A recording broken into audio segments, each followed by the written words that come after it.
आरक्षण क्या जाति के आधार पर मिलता है? आरक्षण क्षेत्र के आधार पर भी मिलता है। आप जाके देखो, जम्मू कश्मीर में आरक्षण क्षेत्र के आधार पर मिलता है। आप जाके देखो, हिमाचल में आरक्षण क्षेत्र के आधार पर मिलता है। आप जाके देखो, उत्तराखंड में आरक्षण क्षेत्र के आधार पर मिलता है। कौन कहता है जाति के आधार पर मिलता है? आरक्षण उनको मिलता है जो पीछे रह गए हैं, जिनका प्रतित्व कम है।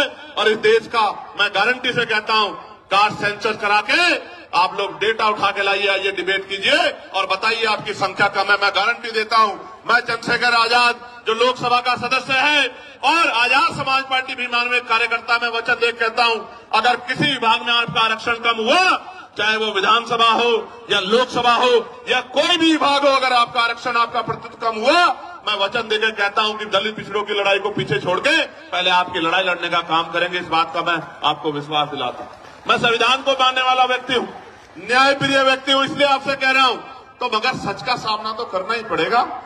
इस देश में अगर आरक्षण आया सबसे पहले तो 1902 में आया, जिसको छत्रपति साहू जी महाराज ने लागू किया, किसी और ने लागू नहीं किया। कुर्मी वंश के छत्रपति साहू जी महाराज ने लागू किया। उससे पहले तमाम न्यायप्रिय लोगों पे था अवसर, उन्होंने लागू नहीं। इस देश में अगर वोटिंग राइट मिला, इस देश के बहुसंख्यक लोगों को, बालिग लोगों को वयस्क मताधिकार मिला, सार्वभौमिक मताधिकार मिला, इसका श्रेय अगर किसी को जाता है तो वो बाबा साहब अम्बेडकर को जाता है। आपको इतिहास पढ़ना चाहिए। 1919 से पहले इस देश में बहुत कम % लोग वोट करते थे। मॉन्टेगो चैनफोर्ड सुधार समिति बनी और सुधार समिति ने नए पैमाने तय किए कि वोट देने का अधिकार उनको मिले जो जमींदार हैं, जो भूमि जिनके पास बड़ी संख्या में है, जो लगान देते हैं, जो टैक्स देते हैं, जो बहुत पढ़े लिखे हैं, जो पूंजीपति हैं, जिन पे व्यापार है।